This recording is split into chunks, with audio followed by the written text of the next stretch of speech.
지나가고 생각했는데 그 사람으로부터 우리는 따돌림을 당하고 또 그 사람으로부터 배신을 당하고 이런 것들은 인간이기 때문에 그렇다는 것이죠. 그런데 하나님은 변하지 않으시는 우리를 사랑하시는 그 마음도 하나님은 영원토록 정말 우리가 언젠가는 재림하신 예수님을 만났을 때까지 그때까지도 영원히 변하지 않으신다는 것이죠. 사도행전 1장 8절 말씀에서 예수님은 이런 말씀을 하십니다. 오직 성령이 너에게 임하시면 너희가 권능을 받고 예루살렘과 온 유대와 사마리아와 땅 끝까지 이르러 내 증인이 되리라 하시니라 하고 말씀을 하십니다. 이 말씀은 우리가 성부 하나님, 성자 하나님, 그리고 성령 하나님인데 그 성령 하나님이 나의 마음속에 들어왔을 때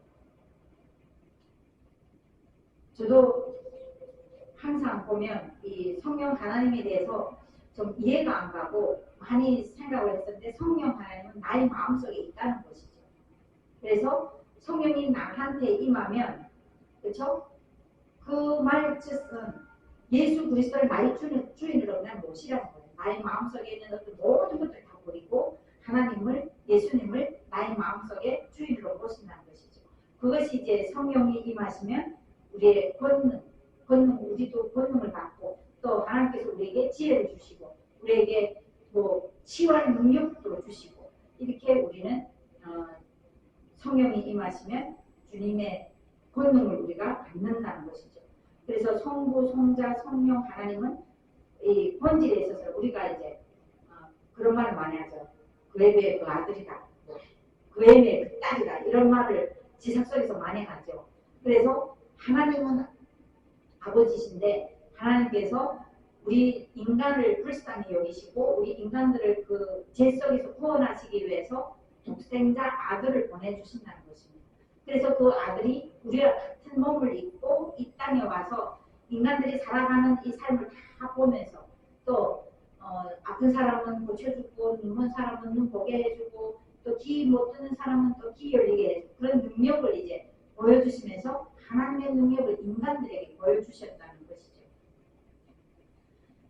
하나님은 두 번째로 우리가 하나님을 어떤 분이신가 할 때 공의롭다. 우리는 북한이 좀 공의에 가까운 것 같아요.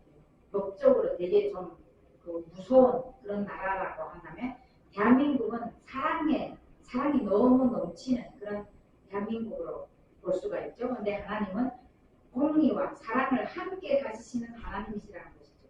법을 무조건 우리가 하나님의 법을 따라야 되고 또 하나님의 그 법을 따를 때 하나님 우리에게 사랑을 주신다는 것입니다.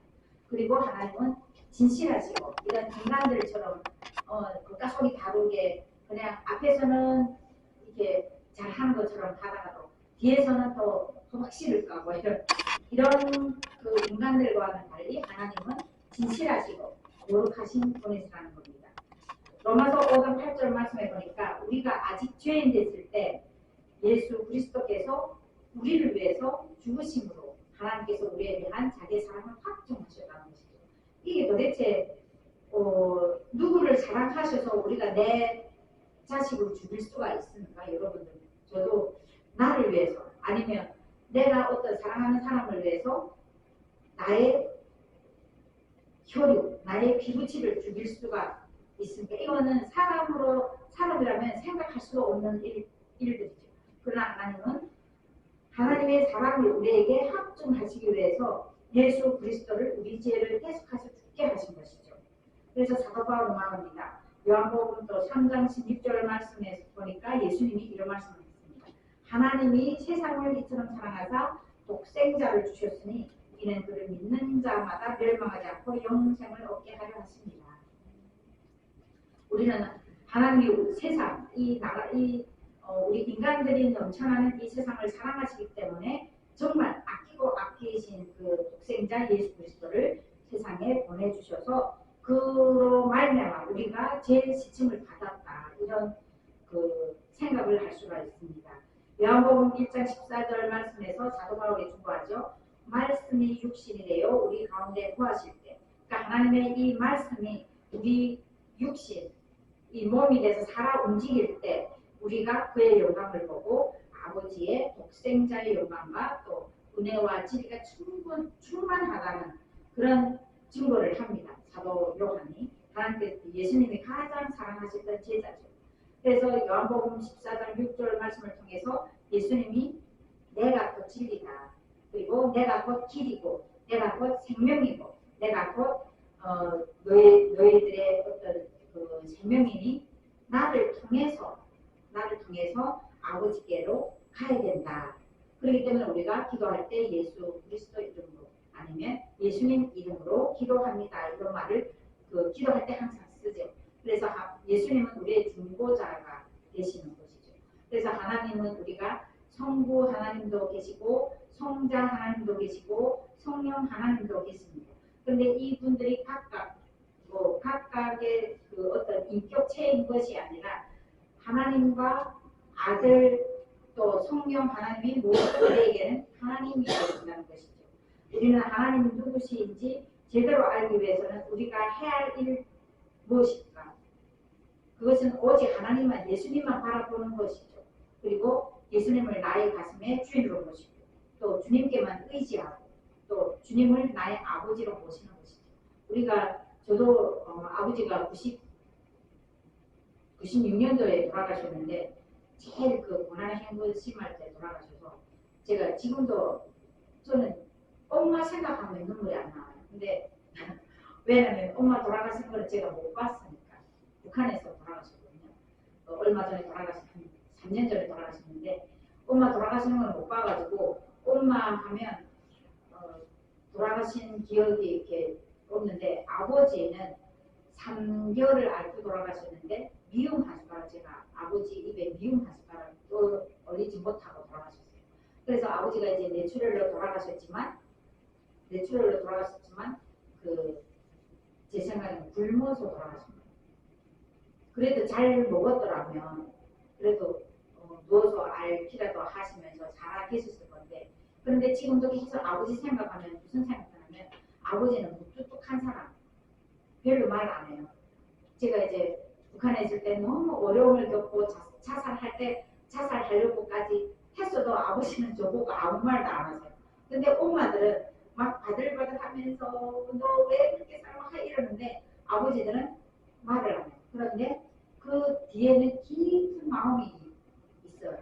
근데 이 하나님 아버지 그런 생물학적인 아버지도 그럴진데 하나님 아버지는 더 하시겠죠. 깊은 마음으로 우리들을 다 보고 계시는 거죠. 지금도 하나님은 우리와 함께 동행하시면서 이곳에 임재하셔서 우리들의 하나님께 예배드리고 하나님을 찬양하고 이 모든 것을 하나님은 지금 듣고 계시고 받고 계신 줄 믿습니다. 우리는 아버지를 하나님을 나의 아버지로 모시고 또 아버지께 힘든 거 있으면 아버지께 아뢰고 또 눈물로서 아버지께 간구하고 그리고 또 우리는 아버지께 운석도 부리죠. 아기 때는 아버지들이 아이를 너무 이뻐가지고 안아주고 하는 것처럼 우리는 운석도 너무 누구에게 정말 운석 부리기 창피하다 하면 하나님께 운석 부릴 수도 있는 것이죠. 그래서 우리 이 모든 것이 우리가 주님만을 바라보고 주님께만 의지하며 나아가는 그 모습이 하나님이 누구신지 제대로 알아가는 그런 모습이 줄 믿습니다. 사도행전 17장 30절 말씀을 통해서 우리는 알 수 있죠. 알지 못했던 시대에는 하나님이 간과하셨거니와 이제는 어디든지 사람에게 다 명하사 회개하라 하셨으니 저는 이 말씀을 좀 약간 마음의 위로가 받는 게 저희 아버지 어머니는 하나님을 모르고 세상을 떠났잖아요. 그런데 하나님 이 알지 못했던 시대는 하나님이 간과하셨으니 좀 용서해 주실 수 있습니까? 그래서 제가 그런 기도를 언제가 한번 드렸던 적이 있었어요.